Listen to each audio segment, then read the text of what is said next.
Hello friends, అందరికీ నమస్కారం. తెలుగు రాష్ట్రాలకి వాతావరణ శాఖ హెచ్చరికలు జారీ చేసింది. జనవరి నెలలో అలపెండ ముప్పు పొంచి ఉందని అటు రైతులకు ముందస్తు హెచ్చరికలు జారీ చేసింది వాతావరణ శాఖ. Welcome to AP weather news. AP Telangana daily weather update కోసం మన ఛానల్ సబ్స్క్రైబ్ చేయండి, షేర్ చేయండి, లైక్ చేయండి. ఎప్పటికప్పుడు తాజా వాతావరణ సమాచారం మన ఛానల్లో ఇవ్వటం జరుగుతుంది.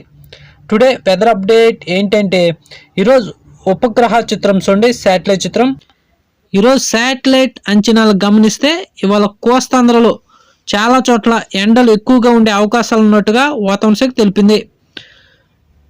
రాత్రిపూట చలి తీవ్రత కూడా బాగా పెరిగే అవకాశాలు ఉన్నాయని, ఉదయం పూట పొగమంచు ఎక్కువగా ఉండే అవకాశాలు ఉన్నట్టుగా వాతావరణ శాఖ తెలిపింది. ఇదిలా ఉంటే 2025 కొత్త సంవత్సరంలో భారీ అల్పపీడనం ఏర్పడే అవకాశం ఉందని, జనవరి 10వ తేదీన ఈ అల్పపీడనం దక్షిణ మధ్య బంగాళాఖాతంలో ఏర్పడే అవకాశాలు ఉన్నట్టుగా వాతావరణ శాఖ తెలిపింది. ఇది మరింత బలపడి తీవ్ర అల్పపీడనంగా గాను తర్వాత వాయుగుండంగా కూడా మారే అవకాశాలు ఎక్కువ శాతం కనబడుతున్నాయని వాతావరణ శాఖ తెలిపింది.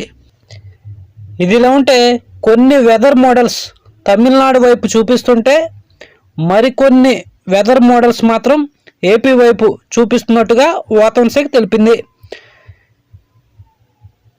ఈ వాయుగుండం ఎక్కడ తీరం దాటేది వచ్చే వారం దీనిపై స్పష్టత వచ్చే అవకాశాలు ఉన్నాయని, అటు రైతులు మాత్రం ముందస్తు జాగ్రత్తలు తీసుకుని అప్రమత్తంగా ఉండాలని వాతావరణ శాఖ తెలిపింది. ఈ ఏడాది అల్పపీడనాలన్నీ దిశ మార్చుకుంటూ వస్తున్నాయని, ఈ వాయుగుండం కూడా దిశ మార్చుకుంటే మాత్రం ఇటు కోస్తాంధ్రలో వర్షాలు తక్కువగానే ఉండే అవకాశాలు ఉన్నట్టుగా వాతావరణ శాఖ తెలిపింది. ఒకవేళ ఇది ఏపీ వైపు వస్తే మాత్రం ఇటు దక్షిణ కోస్తాంధ్ర జిల్లాలైన అన్నమయ్య, చిత్తూరు, తిరుపతి, నెల్లూరు, మదనపల్లి జిల్లాలో అక్కడక్కడ ఓ మోస్తరు నుండి భారీ వర్షాలు నమోదయ్యే అవకాశాలు ఉన్నాయని వాతావరణ శాఖ తెలిపింది. ఇటు మధ్య కోస్తాంధ్ర జిల్లాలైన ప్రకాశం, గుంటూరు,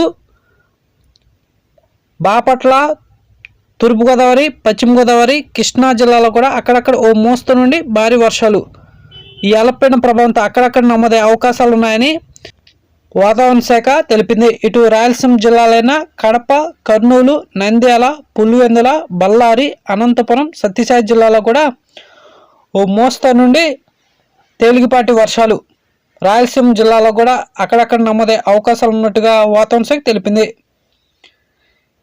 ఇదిలో ఉంటే ఈ అల్పపీడనం కానీ దిశ మార్చుకుని అటు తమిళనాడు వైపు వెళ్ళిపోతే మాత్రం దక్షిణ కోస్తాంధ్ర జిల్లాలైన అన్నమయ్య, చిత్తూరు, తిరుపతి, నెల్లూరు జిల్లాల్లోనే అక్కడక్కడ తేలికపాటి వర్షాలు మాత్రమే నమోదయ్యే అవకాశాలు ఉన్నాయని వాతావరణ శాఖ తెలిపింది. వచ్చే వారం ఈ అల్పపీడనం ఎక్కడ తీరం దాటేది స్పష్టత వచ్చే అవకాశాలు ఉన్నాయని, అటు రైతులు మాత్రం ముందస్తు జాగ్రత్తలు తీసుకుని అప్రమత్తంగా ఉండాలని వాతావరణ శాఖ తెలిపింది. తెలుగు రాష్ట్రాల ఉష్ణోగ్రత చూస్తే తెలంగాణలో రాత్రి వేళ మినిమం 20 డిగ్రీల సెల్సియస్ నమోదవగా, ఏపీలో కూడా మినిమం రాత్రిపూట 21 డిగ్రీల సెల్సియస్ నమోదైనట్టు వాతావరణ శాఖ తెలిపింది. తెలంగాణలో పగటిపూట మ్యాక్సిమం 31 డిగ్రీల సెల్సియస్ నమోదవగా, ఏపీలో కూడా మ్యాక్సిమం పగటిపూట 31 డిగ్రీల సెల్సియస్ నమోదైనట్టు వాతావరణ శాఖ తెలిపింది. ఇదిలా ఉంటే రాత్రిపూట చలి తీవ్రత కోస్తాంధ్ర, రాయలసీమ జిల్లాలో బాగా పెరిగిందని, ఉదయం పూట పొగమంచు కూడా ఎక్కువగా ఉంటున్నట్టు వాతావరణ శాఖ తెలిపింది. అటు ప్రజలు, రైతులు అప్రమత్తంగా ఉండాలని వాతావరణ శాఖ తెలిపింది. అల్పపీడనం ఎక్కడ తీరం దాటేది వచ్చే వారం స్పష్టత వచ్చే అవకాశాలు ఉన్నాయని, వర్షాలు కూడా అల్పపీడనం దిశను బట్టే వర్షాలు కూడా నమోదయ్యే అవకాశాలు ఉన్నట్టు వాతావరణ శాఖ తెలిపింది.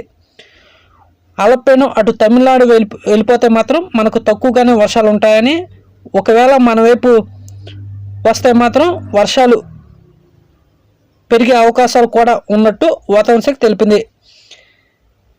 ఈ అల్పపీడనం ఎక్కడ తీరం దాటేది వచ్చే వారం స్పష్టత వస్తుందని, అటు రైతులు అప్రమత్తంగా ఉండాలని వాతావరణ శాఖ తెలిపింది.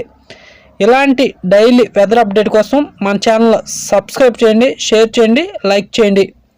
ఎప్పటికప్పుడు తాజా వాతావరణ సమాచారం మన ఛానల్లో ఇవ్వటం జరుగుతుంది. థ్యాంక్స్, ధన్యవాదాలు వాచింగ్.